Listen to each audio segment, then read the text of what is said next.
This is one of the best places in Israel. It's an authentic site. It's a spring called Ein Harod, which is Gideon's spring, as it's known as. As you'll read the book of Judges, you find, of course, the very, very important judge Gideon, who starts out pretty much as a loser.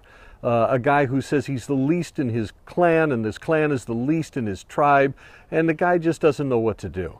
The Midianites have invaded, they've taken over the land, they're stealing everybody's food, and God calls him to deliver Israel. And he really has a lot of doubts and plays some games with God, where God was very tolerant with him and saw him through those things until Gideon finally realized God does want to use me. Well, when he finally calls his guys together, all the people of Israel, to fight off the Midianites, he ends up with 32,000 people, which sounds like a lot, except there's 120,000 Midianites across the valley on the side of the hill of Moreh. So God says, not you need more people, but you got too many. Now, I really wouldn't feel very good about that if I were Gideon and God were saying that to me. I would say, really, I would like to have more people. But what God did was he told Gideon, tell everybody who's afraid to go home. And Gideon lost 22,000 people right then and there. They left. And God said, you still have too many. He says, here's what you're going to do. Take them down to this spring, the spring that's right here behind me, which is known as Ein Harod, Gideon's spring.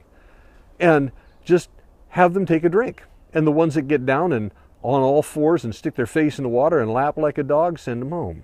The ones that get down on one knee and pull the water to their mouth, you use them, and they're going to win the battle for you. Well, he ended up with 300 guys left. That was it, only 300. But here's the thing.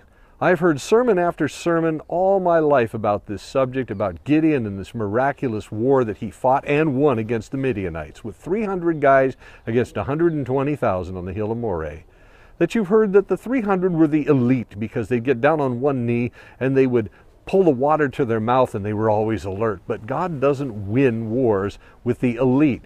He wins wars with the people who are the simplest, the people who are the losers often.